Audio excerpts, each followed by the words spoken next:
everyone. Today's December 16th, 2024. This is episode 78 of the In a Nutshell podcast. I'm your host, Sean Vowells, and I'm joined by Joe Meade. Tonight, Joe and I will go over what was not a great weekend in the non-conference for Big Ten basketball. A couple teams pulled off victories, and others suffered defeats. Joe, we're actually going to start by going to last Thursday. We were doing our Big Ten power rankings sort of as this game was going on. So we talked about it a little bit in there. But we're going to talk about this Cy-Hawk series at Carver Hawkeye Arena. And it was Iowa who got off to a great start. They led 44-37 at halftime. It looked like they might have a chance to pull off a really big win. But unfortunately, it didn't end that way. The Cyclones outscored the Hawkeyes 52-36 in the second half. And the number 3 ranked Iowa State Cyclones win 89-80. Joe, obviously we're doing that power ranking video during most of this game. But at the end of the day, this is a big missed opportunity for Iowa. I think it's extremely disappointing, especially with that 7-point halftime lead. I think what's even more troubling for Iowa is it's the same issues continuing to haunt them, especially ones left over from the Michigan game, which was their last game before this. I mean, at a certain stage, the 2-point defense has to get fixed, you would figure, but it certainly wasn't against Iowa State, especially in the second half. The first half, I thought they made some positive strides toward it, but it didn't even, it's not even worth bringing up because the second half, it's as if they didn't even practice it, which I know they would have had to. Otherwise, Fran McCaffrey wouldn't even be coaching high school, let alone college. So I don't really know what much else to say, Sean. They give up these runs. They take a lot of bad shots when they're getting, a 16-5 run against them or a 10-0 run against them. And it happens within 2 minutes. That's what's even more puzzling for Iowa. You look at Iowa State's numbers, they didn't even shoot anything too crazy. 44% from the field. Iowa was 44.4%. You wouldn't think that would be such a blowout in the second half with that said. But overall, all I know from Iowa, and I texted you this shot, I said it off the record, but I'll say it on the record, Iowa's the same team they've been for a while. Yeah, it's the same, different players wearing the same jersey, and they've really been unable to put together sort of a 40-minute performance against another good team. Bench points was more of the same. It was 33-17, and that included three Laji Dembele threes, and he doesn't usually do that. But in terms of Iowa, depth was certainly a problem here, and Peyton Sanford going 5 for 15 from the field, it's remarkable that they had a chance to win this game at all. And with how good Iowa State is this year, this would have been a humongous victory. Iowa State is always good defensively, but they're actually scoring it this year. I mean, they're probably a 1 seed as of now if the tournament ended today. So a huge missed opportunity from Iowa. They did bounce back with a 104-57 victory against New Orleans, covering the 30-point spread pretty handily. So their numbers took a boost there. They do have an interesting one, Joe, against Utah at the Pentagon in South Dakota up on Saturday. This will be 6 o'clock on BTN. Utah is a sneaky good team here that it will be playing in the Big 12. So there is a chance that if you can knock off Utah, then maybe they can go on a run and you can get a big win. But in terms of the Hawkeyes, Joe, it's a Washington State neutral victory right now that is pretty much it for their non-conference. So they're going to have to do some damage in the Big Ten to make the big dance. Yeah, Shaw, just to finish up, because we're going to move on after this, I assume. Utah, if they don't get that, let's face it, they're a missed 3 against Northwestern at the buzzer away from being, 6-4, and we're having a totally different discussion. Right now, I'd put Iowa's tourney chances at pretty slim. Had they not made that shot, I would probably put them I'd say there's probably 2 teams right now that are definitively out of the tournament. There would be 3 if they didn't make that shot against Northwestern, to be quite honest with you, Sean. Yep, and bracketology is starting to come together. I'm hoping to get one out here because there's just not a lot of games, really. Next Saturday is a good day for a slate, but other than that, Joe, it's pretty slim pickings until most teams have one bye game after Christmas before they return to Big Ten play. So hopefully we can get some of the power rankings stuff and maybe some fun videos out that are not reliant on the games. But we are talking about the games here today, Joe. Big Ten game on Friday at the Bank in Lincoln. and it's the Cornhuskers that get a big victory over Indiana. Nebraska wins 85-68. The score is a little bit flattering towards the Cornhuskers. This game was tied with just over 6 minutes left, but Fred Hoiberg and his team improved to 7-2, while Indiana falls to 8-3. What did you see from this one? Truthfully, Sean, I thought Indiana played well enough through most of this game to pull it off. It's just the last 10 minutes I did not see enough. I didn't see the ball moving around enough. I thought they missed a lot of open shots. And at the end of the day, Nebraska made theirs. I think the home crowd really spurred them on. I think this is a case where if this game was on a neutral on that same Friday, Indiana probably would have had a lot more in them and pulled this off. But Nebraska, the last 6 minutes was total and utter domination.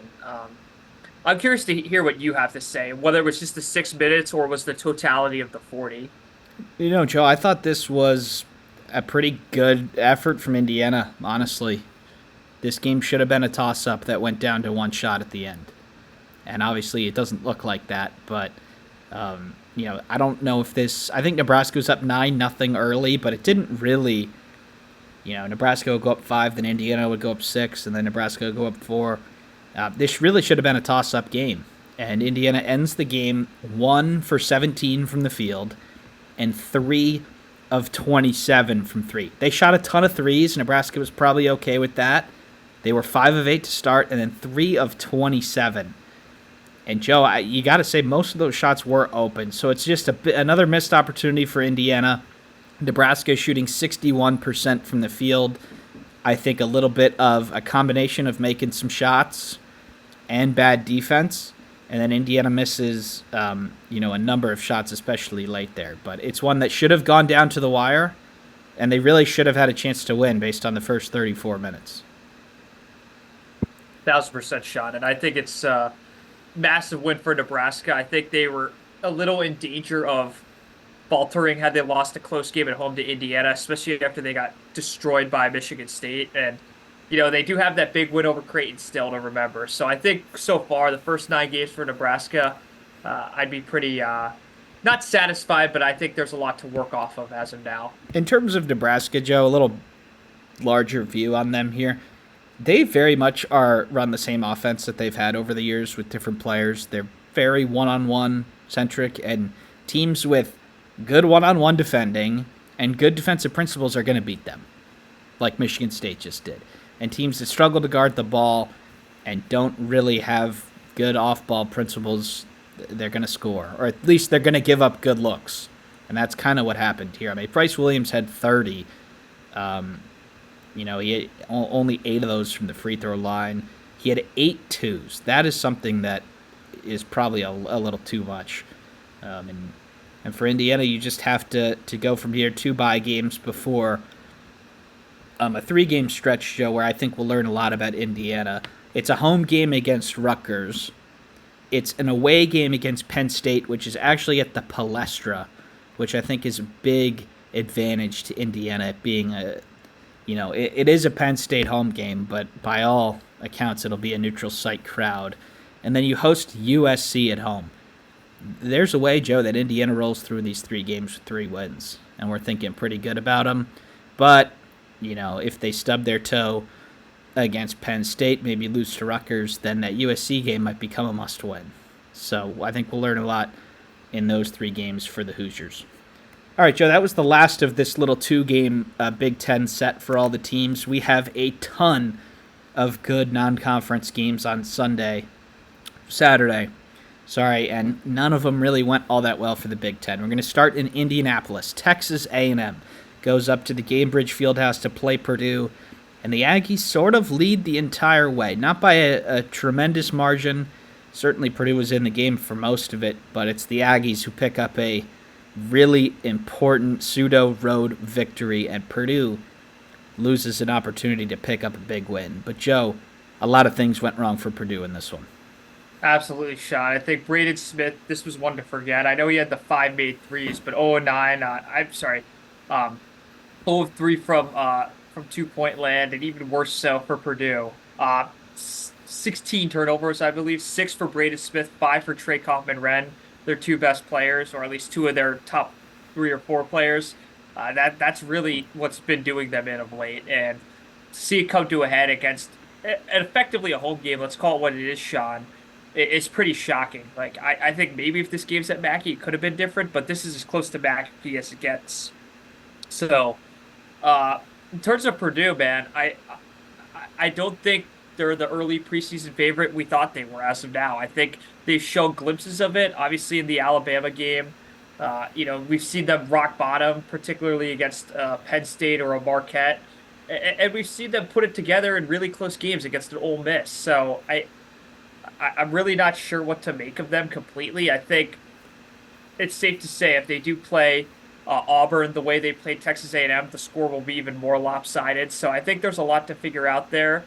I don't think it's time to hit the panic button quite yet, but I think if your expectation is for Purdue to cruise through the Big Ten regular season and get their like almost 30th consecutive regular season title, it seems like I think you'd be sorely mistaken, to be honest with you. I think Texas A&M exposed a lot of flaws, Joe. They're only 26 from Trey Kaufman, Wren, and Braden Smith combined. You're going to need more than that. 11 combined turnovers. They didn't shoot the three particularly well. They didn't get to the foul line a bunch. They still lost the game by 4. I think that is a positive to look at it from Purdue. They didn't do anything well in this game, really. And they still were right there. And then, of course, Joe, they should be favored against anybody in the country when they play at Mackey Arena. And I just think it's a little bit of a unique Texas A&M team that sort of plays like a Big Ten team. We've seen them beat up on Big Ten teams in the past. They already beat Ohio State this year. They beat Ohio State last year too. It's just a kind of a team that throws everything at the glass, and they try and get a bunch of offensive rebounds. And I think we did see that here. Texas A&M won the rebounding by 11. And I just don't think that's going to happen a lot to Purdue, but that is something to watch. As since Daniel Jacobson went down for the Boilers, Kaufman Wren is kind of exclusively having to play the 5, and especially when he's off the floor, Joe, that is a serious weakness for Purdue. Yeah. All right, we got a ton more to get to here. Ohio State goes down to Atlanta to play Auburn in Holiday Hoopsgiving, and Joe, this one was not close. Auburn up by more than 20 at halftime, and then they cruised to a 91-53 victory. Jani Broome nearly had as many rebounds as Ohio State did at halftime. He ends with 21 and 20. He's on the way to National Player of the Year, certainly as of now. Auburn is one of the best teams in the country in front of a pretty home crowd, and Ohio State didn't really ever show up to the fight. Auburn wins big. Yeah, Sean, I think if you look at, I don't even want to analyze this game, quite frankly. I know we went back and forth off air on whether we would cover it. I think the better conversation to have is how Ohio State's done in the non-con. I think outside of a win against Kentucky, you have the one win against Texas, but it's been pretty disappointing so far. I think the performance against Maryland, I know not non-con, was pretty shocking. I think that missed opportunity against Pitt, because Ohio State right now at best looks like a borderline bubble team, and that's being really optimistic because right now I wouldn't even put them in. That's going to be an opportunity that might come back to bite them, I think, because playing an Auburn team or a Kentucky team in effective games where at best you'll be 50-50, and I believe the CBS Sports Classic is Madison Square Garden. MSG. Yeah, that could be closer to 50-50. I would assume not. I would think it'd be mostly North Carolina fans. They're playing UCLA in the other game, so I don't know I don't really know if the crowd will make a difference there. Should be a true neutral. Either way, Sean, yeah, I'm not too impressed with Ohio State of late. I think the defense is so atrocious that if when they play teams like Michigan State, for example, they're just fundamentally sound. I don't see how they lose by more than 10 unless they're making every shot. And unfortunately for them, in 2 of their big games against Auburn and Maryland, that's just not happened. Yeah, Joe, they did beat Texas on the opening day. They made 50% of their threes, and it turns out Texas isn't all that great. But since then, it's been pretty bad for them in power conference games. They did go on the road to Texas A&M, lost by 14, were never really in the game. You talked about the Pitt buzzer beater. That was unfortunate. And you were smoked by Maryland and smoked by Auburn. Now, they did win at home against Rutgers, but I don't think Ohio State's really a team that can lean on their home crowd to get them to 10 wins. It's just Valley City Arena might be called something different now, but it's just not one of the best home atmospheres. And sure, it can get a couple good ones per year, but if they're banking on winning all their home games, I just don't think that's really a strategy that's going to work, Joe. And they're a great 3-point shooting performance away from being 5-5. Now, with Kentucky, Kentucky's an awesome team. They're ranked number 4 in the country. If they were able to pull this one off, I think we change our minds on Ohio State, 2 big non-conference wins, and then you go from there. But with how this game happened against Auburn, Joe, the game was over quick, and unfortunately, I think I would be shocked if that doesn't happen again on Saturday.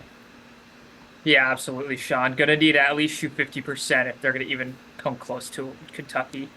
All right, game 2 of the Indy Classic at the Gainbridge Fieldhouse was Wisconsin going on the road to play Butler, and it's the Badgers who win 83-74. Joe, Wisconsin was up by 14 at halftime, and they pretty much held serve up by double digits for most of the second half. All 5 starters for Wisconsin in double figures, and a team in Butler that has picked off a couple of big wins this year, and also they did drop 2 bye games, but the controlling nature of this victory was a good sign for the Badgers. I think this was one of their most important wins of the year if you're going to look at their entire season, especially if we look at it at the end and it ultimately was a tournament/successful season.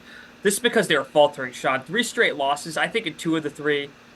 I mean, really in all 3 of those games, there were stretches they played very well for. But then again, they were 0 for 3 at the same time, and you're not going to get much credit for that. So this game, I think they kept their composure. I thought it was really good to see Stephen Crown and Nolan Winter get going on a day where John Tonchi and Max Klesmit, let's just face it, Sean, they did not play as well as they're supposed to for Wisconsin to win games against major teams like this. But Stephen Crown, Nolan Winter, seeing them step up has to be a really good sign for Greg Gard.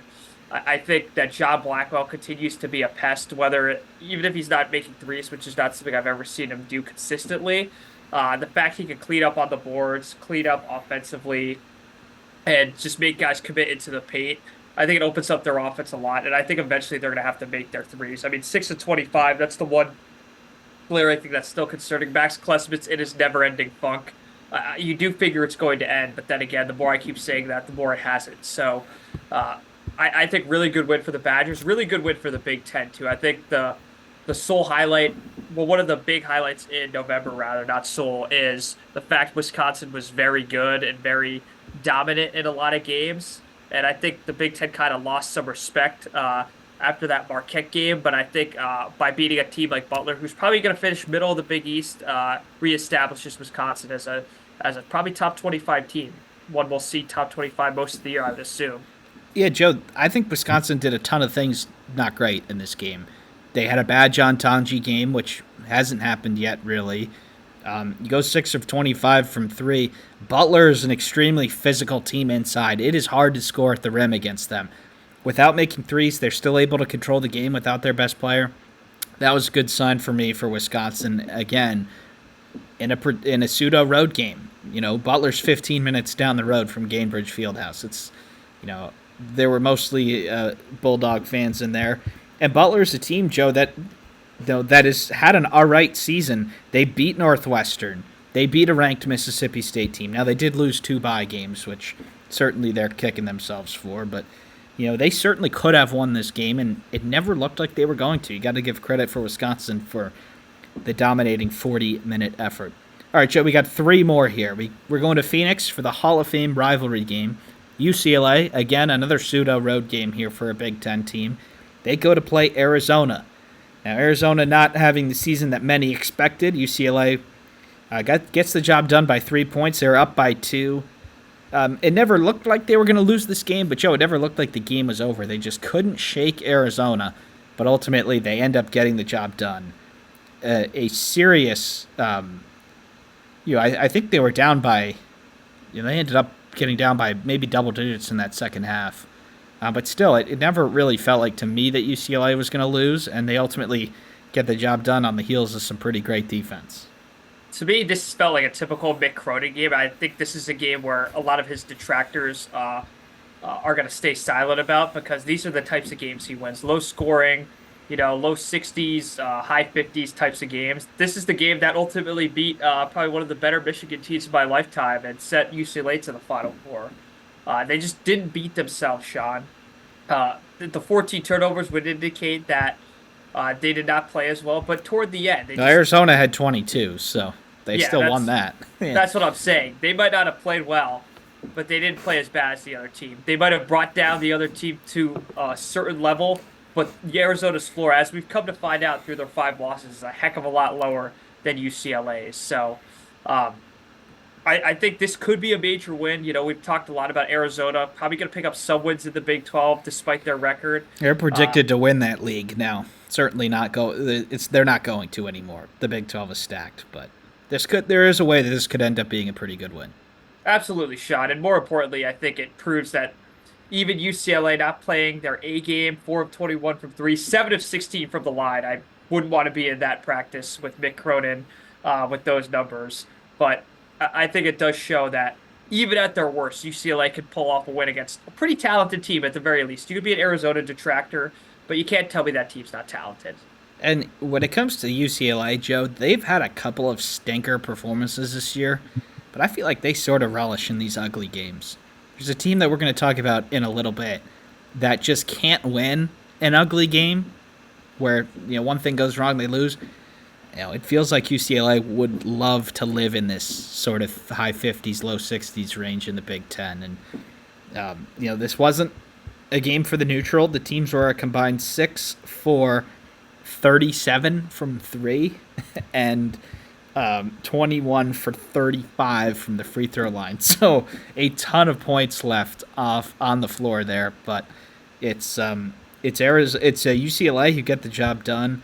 And they are also coming over to MSG, Joe, to play in the CBS Sports Classic. They'll play North Carolina, and then they'll head back out west to play against Gonzaga in Inglewood, California. Again, you'd expect that to be a pseudo home game for them, even though it's classified as a neutral. So 2 more opportunities for UCLA to pick up some big non-conference victories. All right, 2 more games on Saturday here, Joe. We had the Garden State Classic at the Jersey Mike's Arena. It was a much closer game than people thought. Rutgers needed a last-second buzzer beater from Dylan Harper to knock off Shaheen Holloway and the Seton Hall Pirates. Joe, Seton Hall was leading for most of this. It looked like they were going to pull off the upset, but Rutgers gets across the line with some excellent playmaking. I must say, Sean, I was really impressed with Rutgers. Despite, I know you look at the stat sheet, you're not overly impressed. You could look at the Harper and Bailey stats, you'd be impressed by that. Everything else, and especially during the game where they fell behind as many as 10 at times, you thought it was going to turn. And Rutgers teams in the past, let's face it, Sean, when you got 10 points or 12 points up on Rutgers, it was usually the game over. It was rare when that happened, but when it did, Rutgers was not going to come back. I think it was really refreshing for their fans to see that their star power is what got them through this game. I think it's very safe to say without Ace Bailey or Dylan Harper, even when Harper and Bailey were in a decent amount of foul trouble, we saw that immediately. So I think those two guys are a difference maker and the X factor. I think their last 2 games where they've not played great, those 2 guys have really helped them through it. And I think this is a quality enough win. I know Seton Hall's sub 500 now, but this is a rivalry game, and Seton Hall I thought came to play. I thought their intensity was really good.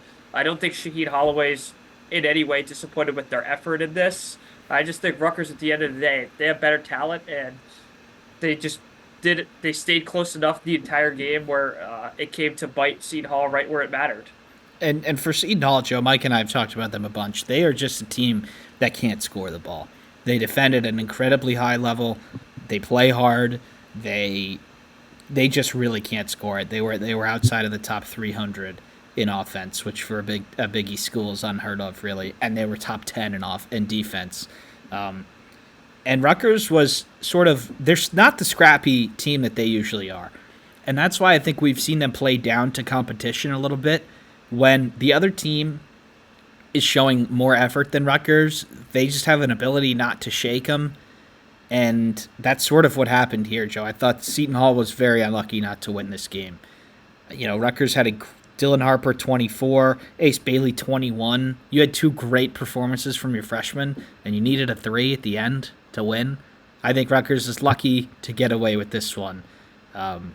We've also seen them play up to competition, though, Joe, whether it was in Vegas or in other games. Maybe Rutgers can do that enough times to get big victories at Jersey Mike's, but at this point, I think they're probably on the outside looking in for the NCAA tournament unless they can get a little bit more consistency from from the players who are not going to be in the top 5 of the NBA draft next year.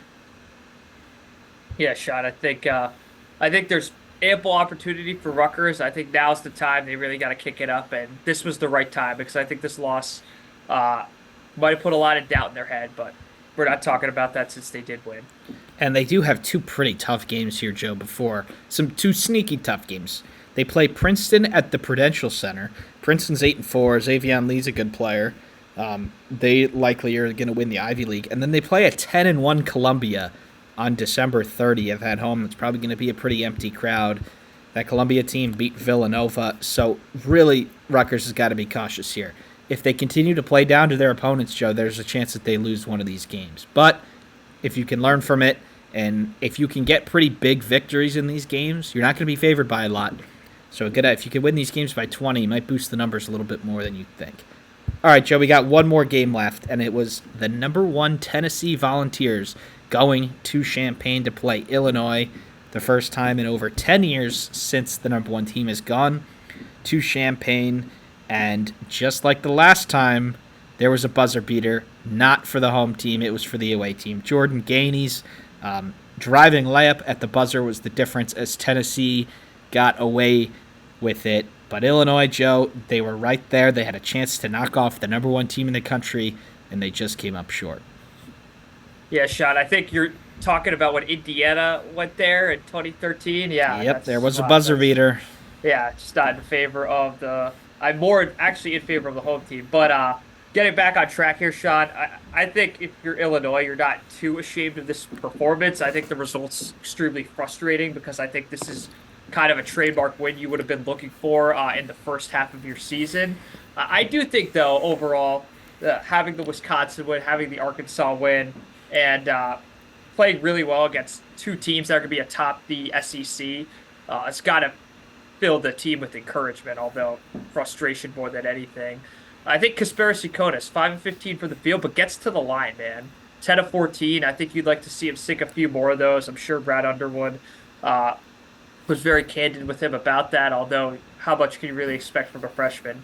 I thought Illinois, to be quite honest with you, Sean, even if you look at the total points for the guys, they missed a lot of shots in this game. And I think a few more, clearly 1 or 2 more was sank, they would have won this game. So I think playing probably a B or B-plus game and almost taking down the number 1 team in the country, albeit in front of a juiced home crowd, I can't really see how you can be too negative about Illinois. I still am very happy with where we rated them in our power rankings. Yeah, and Joe, it's just gonna get to the point where when can they win one of these ugly games? They didn't against Northwestern. They probably should have, and I think they should have won this one too.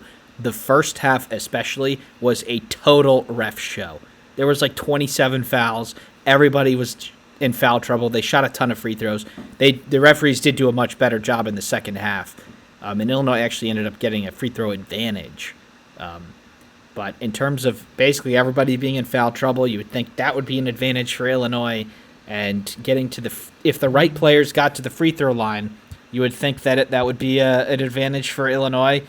Yakishonis 14, Will Riley gets 9 free throws, and Jordan Gainey and Chaz Lanier get 9 each for Tennessee. But it's just a missed opportunity. He played really well. This game essentially went exactly right to what the numbers said it would be. It's supposed to be a 1.5-point Tennessee win. It ended up being 2, so it doesn't hurt the metrics at all.